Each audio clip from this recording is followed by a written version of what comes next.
So I am going to bring up the Sonya Massey case again, but the reason I want to bring it up again this time is because I want to make the focus more on the officer who utilized the deadly force in the Sonya Massey case. This guy had multiple red flags that spanned across his police career, and so the question becomes, could this situation been avoided if this guy was never even an officer in the first place? Let's watch the news segment, and then I'm going to give you guys my take on what I think. Trying to get help. A woman home alone who called police for help over a possible intruder, but instead ended up with Deputy Sean Grayson. Do what? Grayson, who's now charged with her murder, had a troubled career that began with a stint in the Army, a discharge for misconduct, then followed by more accusations of misconduct. We checked your front yard. During his time in law enforcement, described as having trouble obeying orders. What's interesting to me is that, when I watched the original video of this and I saw how Officer Grayson acted before and after the shooting. I'll go get my med kit. Go get your med kit. I mean, there's not much we can do. So, is there anything you think we can do for her? No. All right. I'm not even going to waste my med stuff then. Yeah, I'm good. This fucking bitch is crazy.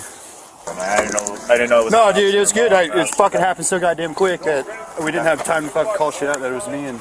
Yeah, that's what I was trying to figure out. I was actually able to identify multiple red flags about who he was as a person before actually even hearing his personnel file. So it's kind of crazy to me that, I'm starting to kind of confirm some of my suspicions about the type of officer he was. Let's continue to watch. During his time in law enforcement, described as having trouble obeying orders. Like with what happened here at his 5th police job when he refused an order by a superior at the Logan County Sheriff's Department to terminate a high-speed chase over a traffic infraction, his speed at times reaching 110 miles per hour. Are you pursuing?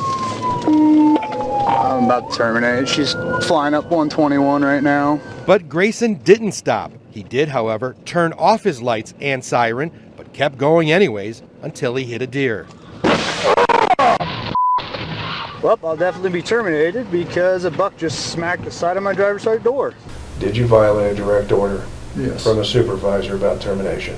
Yes, I did. Grayson was questioned by a deputy chief and other top staff after that crash in Logan County.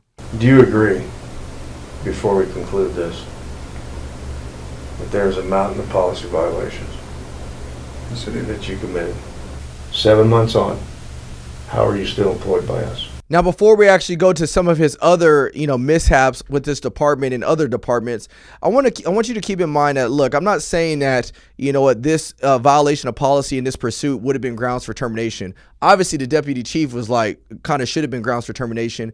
But understand that officers are humans and officers make multiple mistakes. So if you see officers have stuff in their personnel file that shows hey, they've been written up is what we call it, it doesn't necessarily mean that they're a bad officer. And obviously, if officers can get better and grow from their mistakes, they will. Think of any other job. Hey, there's sometimes you make mistakes, you get punished for it. So that's not the the end all be all that says, hey, these are the red flags which should have fired this. What happens is when you see a pattern of things, and when you see a pattern of violations, you see a pattern of reckless or negligent behavior, those are the red flags that we should be picking up as law enforcement agencies and, giving us the grounds to either terminate people or not even hiring them in the first place. Yet he continued to get a pass over and over again. Even during the Logan County hiring process of Grayson, there were warning signs from another past employer, the Auburn, Illinois Police Department, where he worked in 2022.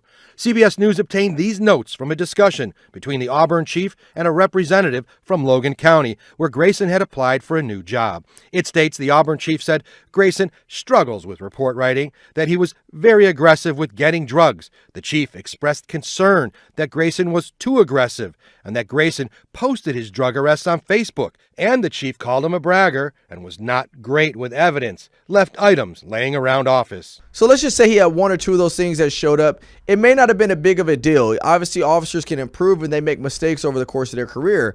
But what we're seeing is clear signs of a track record, not just with this agency, but other agencies that he worked for. He was actually discharged from the military. So when we talk about how can we get better in the law enforcement profession, we can't allow red flags like this to continue to present themselves and people still find themselves with jobs. And we shouldn't even allow officers to get hired when they come into the job with these red flags. So the last thing would be well, how does this even happen? The flip side of this equation, which you may not realize, is that right now, one of the biggest problems in law enforcement is recruiting and retention. Police departments across the country are struggling to recruit new officers, and they're struggling to retain their current ones. And that being said, sometimes they get desperate. And so you'll see people like Officer Grayson slide through the cracks simply because of the desperation that agency needs to fulfill a spot. This is why it's important for us to promote positive policing. This is why it's important for us to not always be gaslighted by the media about how bad law enforcement is, because we need to truly inspire the next generation of officers. The last thing I want to do is I want to encourage police officers that if you see somebody that you know has a lot of red flags that are showing this person may not be responsible enough to have a job, say something, because you never know. It might cost somebody their life, or they might put you in a spot that's compromising because of their reckless behavior. I have a really good friend of mine that always gave me this example. He says that, let's just say an officer were to get in a traffic collision today and you don't know the name of who that officer was that was involved in the traffic collision. Would you be able to take a guess of 3 people that it might be at your department? And typically it's pretty funny because everybody in the room could probably name 3 people that might have gotten that traffic collision. Well, what that's basically saying is people show track records of negligent behavior, and when something tragic happens, it's not a surprise because we all saw the warning signs that led up to whatever that incident was. So if you're seeing the warning signs, don't wait for the bad incident to happen before you call it out. Call it out way ahead of time so we can avoid the Sonya Massey shootings that we saw occur a couple weeks ago. What do you guys think in the comment section below?